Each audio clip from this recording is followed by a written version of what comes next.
नमस्कार मित्रांनो. हरभरा उत्पादक शेतकऱ्यासाठी एक महत्त्वाची माहिती समोर आली आहे.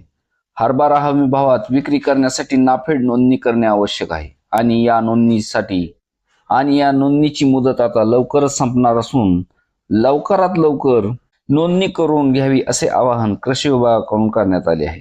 या नोंदणीसाठी शेवटची तारीख 31 मार्च आहे आणि ही नोंदणी 1 मार्च पासून चालू झाली आहे. राज्यात हरभरा विक्रीसाठी बाजारभावामध्ये कमी भाव मिळतो.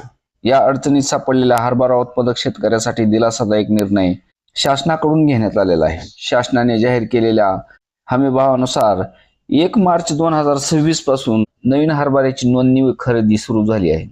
हमी भावामुळे शेतकऱ्यांना यंदा नवीन हरभऱ्यासाठी शासनाने 5,875 रुपये प्रति क्विंटल असा हमी भाव निश्चित केला आहे. गेल्या काही दिवसापासून बाजारात नवीन हरभऱ्याची आवक वाढू लागली आहे. मात्र खुल्या बाजारात शेतकऱ्यांना 5,200 ते 5,800 रुपये प्रति क्विंटल असा दर मिळत होता. हा दर हमी भावापेक्षा कमी असल्याने शेतकऱ्यांचे खूप मोठे नुकसान शेतकऱ्यांना सहन करावे लागत होते. शेतकऱ्यांच्या मागणीनुसार कमी बाजार भावामुळे हरभरा हमी दराने खरेदी करावा यासाठी शेतकरी वारंवार मागणी करत होते. या पार्श्वभूमीवर शासनाने तातडीने निर्णय घेत 1 मार्च पासून हरभरा खरेदी प्रक्रिया सुरू करण्यात आली होती.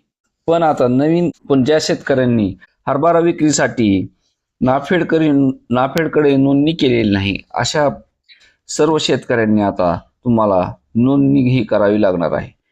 यासाठी हमीभाव दराने हरभरा विक्री करण्यासाठी शेतकऱ्यांनी अगोदर आपली नोंदणी करणे आवश्यक आहे आणि ही नोंदणी हे 1 मार्च ते 31 मार्च 2026 पर्यंत ई समृद्धी मोबाईल ॲपवरून करू शकता.